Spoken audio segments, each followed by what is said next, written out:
Situé sur la côte ouest de l'Afrique, le Sénégal est un pays au climat varié et à la culture atypique. De la fameuse capitale de Dakar à l'ancienne ville Saint-Louis, il est clair qu'il y a plein de choses à découvrir et à apprendre sur ce pays. Voilà en exclusivité 10 faits intéressants sur le Sénégal. Les amis, si cette vidéo vous plaît, pensez à mettre un j'aime. C'est le meilleur moyen de nous soutenir et c'est gratuit.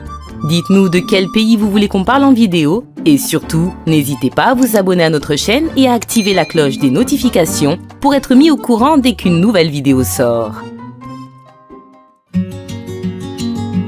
Le Kamanienne, c'est le nom de la fête des récoltes, une fête très ancienne mais toujours commémorée dans certains lieux sénégalais, dont la commune de Mlombe.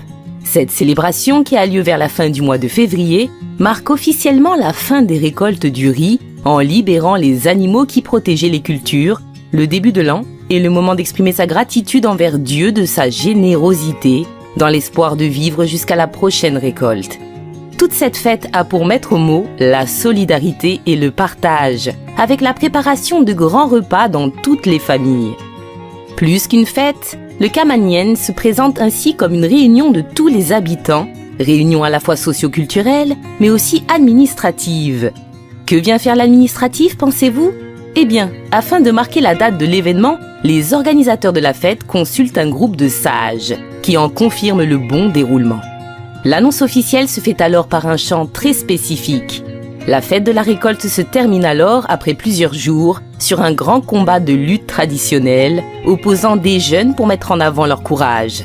La tradition veut aussi que l'on présente les couples qui se marieront cette année. La cuisine. La cuisine sénégalaise est l'une des plus riches d'Afrique de l'Ouest. Compte tenu de la position géographique du pays qui se situe en bord de mer, il va de soi que le poisson est présent dans de nombreux plats de la cuisine du pays. On en trouve de toutes sortes et cuisinés de plein de façons différentes. Certains autres plats sont à base de viande de poulet, de bœuf ou de chèvre. Dans certaines régions du pays, le riz est un aliment très important et presque considéré comme sacré, tant il est le symbole de l'unité et de la puissance. C'est pour cela qu'on le trouve comme accompagnement ou comme partie intégrante des recettes traditionnelles du pays. Un des plats les plus célèbres de la culture sénégalaise est le thiéboudiène. C'est du riz cuit avec des légumes et accompagné de poisson ou de viande, qui se consomme la plupart du temps à l'heure du déjeuner. Le yassa au poulet est également typique du pays, puisqu'il vient de Casamance. Il est fait à base de poulet mariné avec des oignons, du jus de citron, du vinaigre et de l'huile. La viande est ensuite grillée au feu de bois et cuite doucement dans sa marinade, puis servie avec du riz. Allez, une dernière suggestion avant que la faim ne vous guette. Le thiou est une spécialité de boulettes à la viande ou aux crevettes, qui vient souvent accompagnée d'une sauce tomate et de légumes. Le thé au Sénégal. Quoi de mieux après avoir parlé de repas que d'en apprendre un peu plus sur les boissons du Sénégal ? Pour ce troisième fait, nous allons parler du thé, qui s'avère être bien plus qu'une boisson dans la culture sénégalaise, car toute une cérémonie lui est dédiée. Il arrive qu'on boive du thé au petit déjeuner, mais au Sénégal, cette cérémonie est réservée surtout après les repas. Boire le thé permet de prendre le temps de discuter et permet donc d'entretenir ses relations sociales, car s'il est préparé comme le veut la tradition, alors le temps de confection est long et offre tout le temps de converser.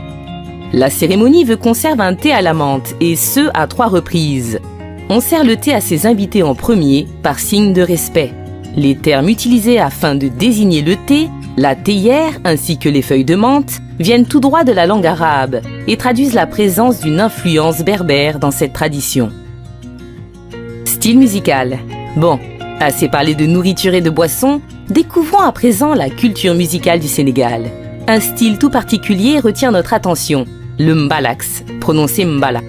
Cette musique, qui existe depuis le début de 1970, a été popularisée par Youssou N'Dour une dizaine d'années plus tard dans les années 80. Cet homme a ainsi hérité du titre de roi du mbalax, pour avoir eu un grand succès dans ce style. Basé sur les percussions dont le tama et le sabar, la technique du mbala vient en partie des musiques de la branche religieuse Wolof, qui est liée à l'islam, et dont le développement au Sénégal a lieu depuis sa création en 1850. D'autres styles musicaux sont aussi très écoutés au Sénégal, comme la musique traditionnelle, le rap ou encore la salsa, mais aussi les musiques des îles comme le zouk, le kabolov, etc. Des enterrements festifs. Pas de pleurs ni de cris chez les Diola, une grande partie du peuple sénégalais, lors des funérailles. Bien au contraire, on danse et on chante car on estime que cela facilite le passage vers l'au-delà et que cela permet de célébrer la vie du défunt. Cette joie s'explique car dans la tradition Diola, la mort n'est pas la fin de la vie pour les hommes. En effet, c'est plutôt le début d'un voyage qui va les conduire auprès des ancêtres.